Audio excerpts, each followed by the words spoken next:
Hey guys, my name is Wazo. Thank you for joining me on yet another video on Viking voice.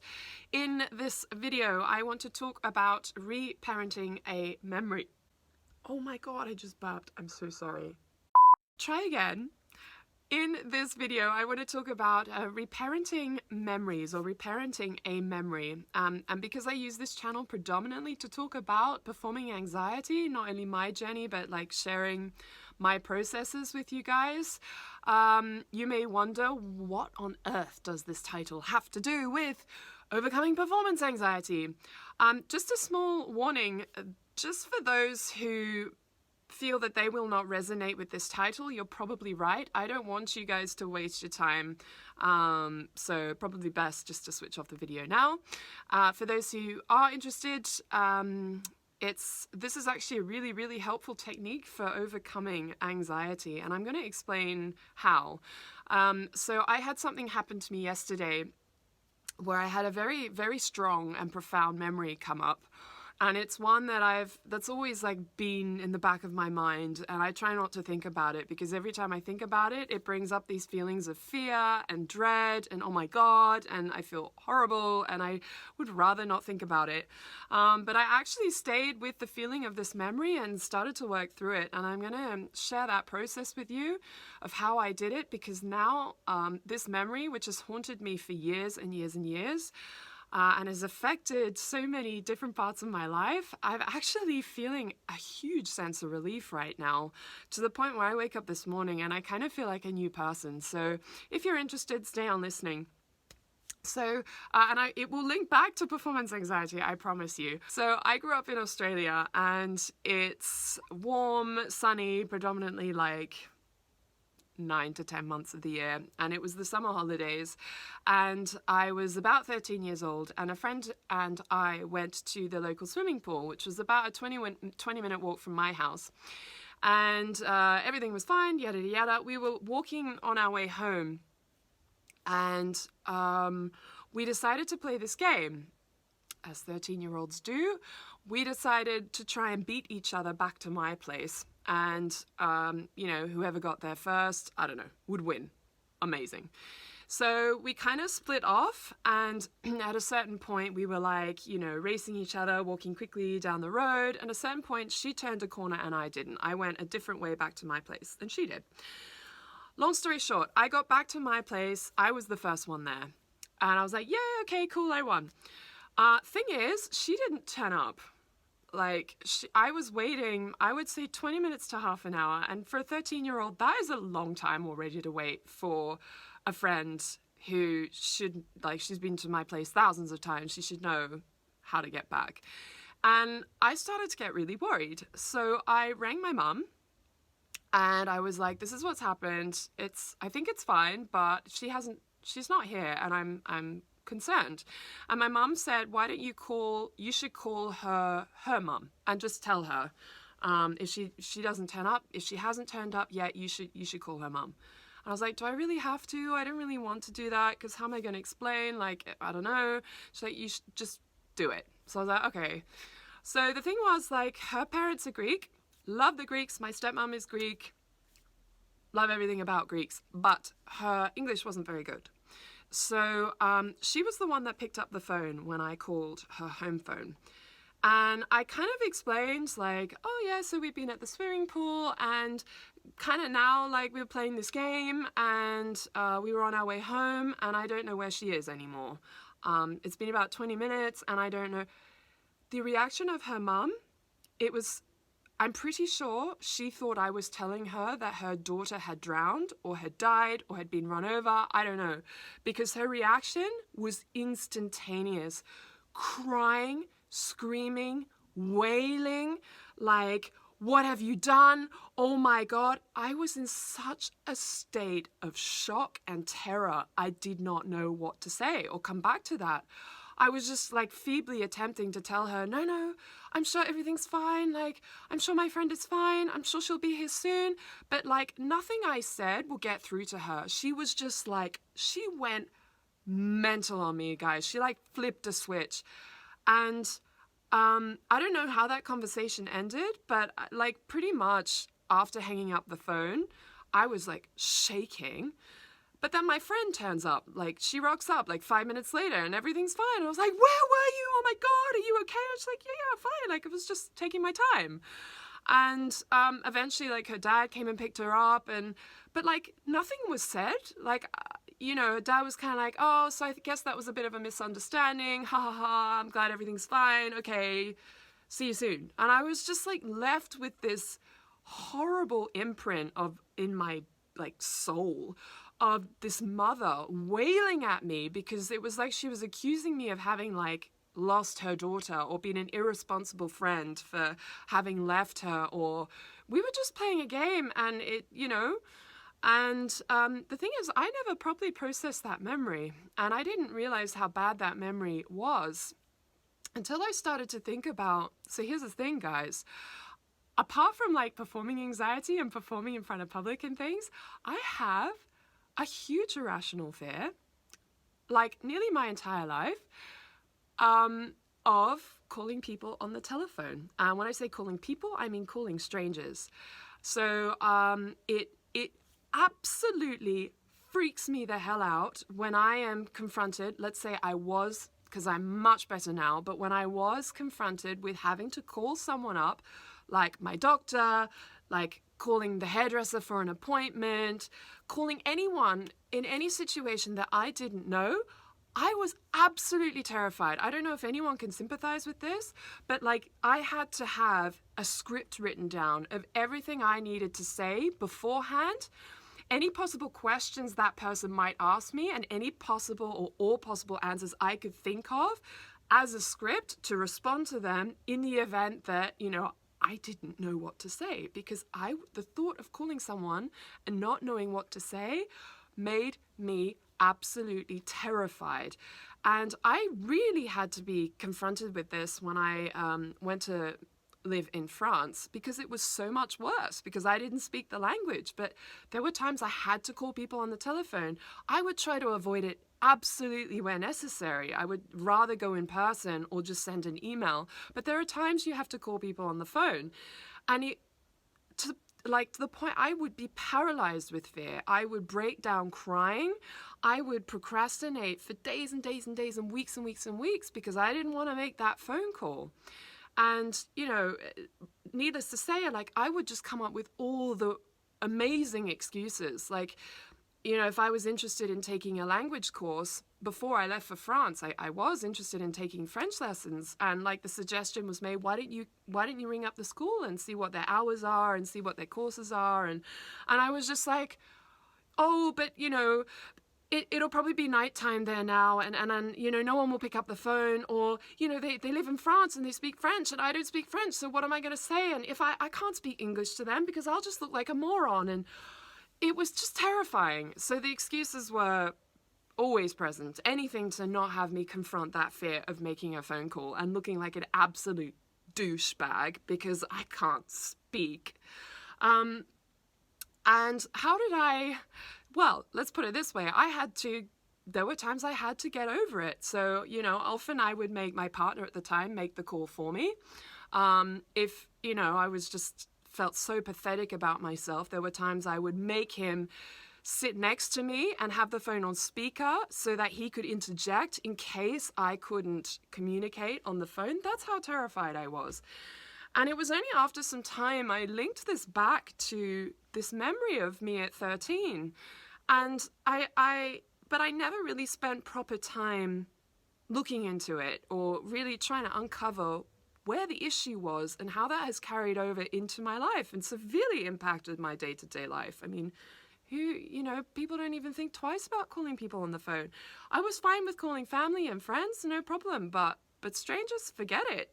Let alone in a language that wasn't mine. Oh my God. So, when I started to confront that living in another country, it actually, when I went back to English-speaking countries, was so much easier. It was just like, I can speak, it's easy, yeah, fine. But I still, to this day, have a problem. So now I'm living in Germany, so here we go, the process starting all over again. And it's my fundamental belief that this issue arose because I never properly dealt with that situation. I had no adult there to help me through that phone call. I had someone screaming and yelling at me that, basically I'd killed their daughter or I'd lost their daughter, and how could I? And it was just, and I was paralyzed with fear, and I had nothing to say. No. And I think when I really sat with it yesterday, this memory was coming up again. Because I was having to think about calling a doctor to make an appointment in German, and my German is like crap, non-existent. It's a hard language. Sorry, just got to put it out there. But this came up again. And I've done this once before where I've gone back to a memory that has caused me a lot of trauma. And I imagine myself back in that situation with me back as the 13-year-old, but also if I was there as my own parent, what would I have said to myself? But first it comes with understanding what is the fear and how is it carried over into my life. I think the fear was that I basically was so misunderstood on that phone call, and I was so paralyzed with fear that I felt that when the words didn't come to console this woman who was like grieving or heard the news that her daughter had died, that I didn't have the words to console her. So I learned not to trust myself in these situations, especially on the phone where like I couldn't be, in any way physical. I couldn't see her. I couldn't comfort her physically. And I just was at a loss for words. And I became terrified because I sort of transferred that into thinking that I can't handle telephone conversations. And if something happens that's like completely out of my control, like the reaction of someone else, I was incapable of getting myself out of that situation. If I was anyone else, like Bart Simpson, for example, he'd probably just say like, don't have a cow, man, and hang up the phone on her. But no, I just stood there like shaking, like, oh my God, it's all my fault. And I thought it was my fault. Until yesterday, where I went back to reparent myself.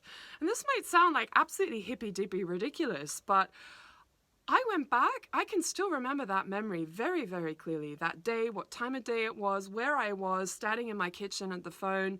So I went back there with me now as an adult, and I started talking to myself as the 13-year-old. And I asked her what was wrong. I asked her what her fears were, and she was able to tell me. She was terrified, and I was able to say to her, you did everything right.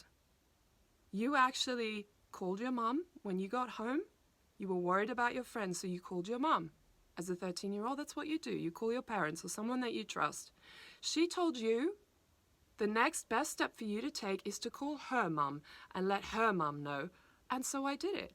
And I bravely made that phone call, even though I didn't want to, and just give her the lowdown on the situation, and she completely overreacted. And I was not at fault. We were not at fault. We were 13, playing a game, racing each other home. We weren't irresponsible. We weren't doing, we were just kids, right? And I went back there and I told myself that. And I kept telling myself that. And I actually went back into that memory and sat down with myself, told myself that, and gave myself a hug. And then I told myself, it's okay. Where does this fear come from? This fear of still having that I have speaking to strangers on the phone. And it's totally irrational. It's totally irrational. Considering, like, for most people it's irrational. But considering what happened to me, it's a perfectly normal response. So I told myself that. And I also told myself the fear comes from being misunderstood and feeling like I have to have the perfect words to say at all times so that I can be in control. Because if I feel out of control, I feel like I am not going to be able to handle the situation. And that also ties into my performing anxiety, this idea of perfection. I cannot do something until I feel comfortable enough that I can do it perfectly, that I will have all the answers, that I will be able to get through a performance without screwing up. Same thing, that I will be able to get through a phone call without screwing up. What I actually needed to do was give myself permission to not have the answers, to actually be a goddamn, sorry for the swearing, but a human being who doesn't have all the answers all of the time, especially as a 13-year-old. and how that memory has affected me and gone into my life nearly 20 years later. 20 years later. So it's unbelievable when you think you have these memories and you just rather not think about them, but actually how they tie into your life. The other scary thing is that my performance anxiety was always centered around my singing and my voice. What does that and the fear of speaking on the telephone have in common? The voice. Expressing oneself. Is that uncanny or what? Same thing, like in other areas of my life, I was always shy to ask people for things, especially people I don't know that well or I'm not that close to. I could never ask for anything. Even if I really, really needed it, asking for something is really difficult for me. Even if it's something as small as going into the supermarket and not being able to find the mustard and asking someone, could you please tell me where the mustard is? In the past, I would rather have spent 20 minutes wandering around the store in circles, finding the mustard on my own, rather than saving time and working up the courage to ask someone. So my first job out of high school was actually in a supermarket. So I kind of got better at that. You know, when I realized I was working on the checkout, just how many people came up to me and asked for where things were. And it was a tiny, tiny store as well. It was a tiny little local supermarket. And I was kind of like, gosh, you've been here like 50 times before. How come you don't know where the ketchup is? But like people don't care because they just ask because that's just normal. That's what you do. But me, nope. So having that job helped me realize it's okay. It's okay not to look perfect all the time and know where everything is and to actually ask for when you need help. Same thing on the telephone. Same thing with like not coming across as perfect. In performing, it's okay to make mistakes. We are human. It's okay not to be perfect. It's okay not to have all the answers. And I just kept telling myself that yesterday. And the more I told myself and my 13-year-old self in that memory that I did nothing wrong, that I was brave, that I did everything that was asked of me, I changed my belief about that situation. And I have now changed my belief about the current situation that I have making phone calls. And I just felt this absolute load lift off my shoulders. So guys, this is kind of what I wanted to share with you. If you have something in your past that has deeply affected you, I mean, for some of you hearing this, like a telephone call and having a mum shouting at you is not a big deal, and you know, there are much worse things. Yes, there are. But for me in that moment, at 13, I didn't know that. And I carried that fear and that terror.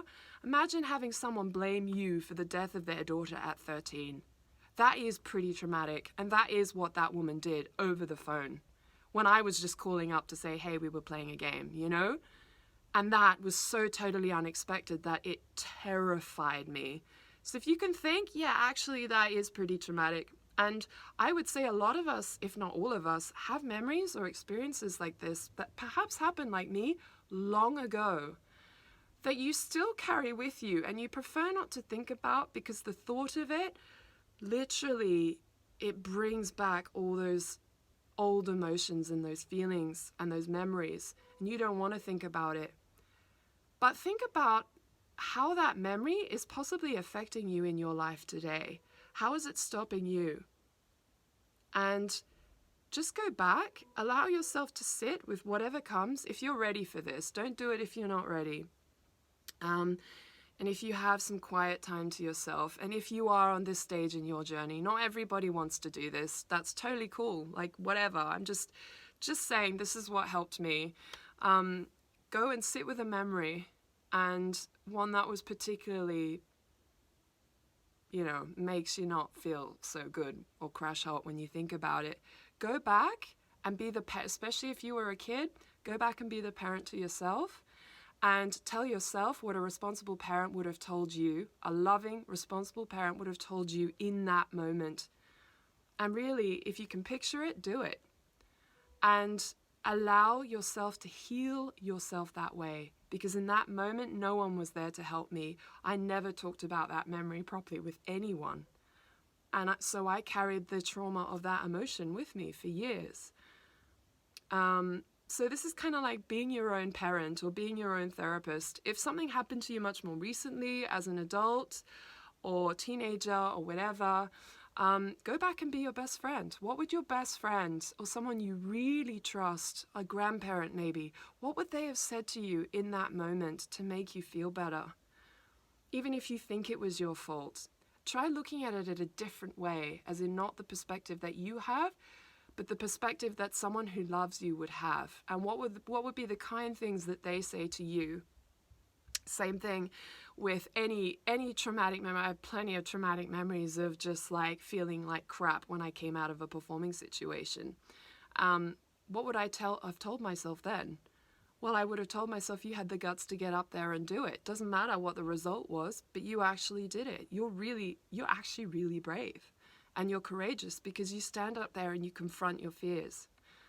And you stand up there being open to the criticism of others, potential criticism of others.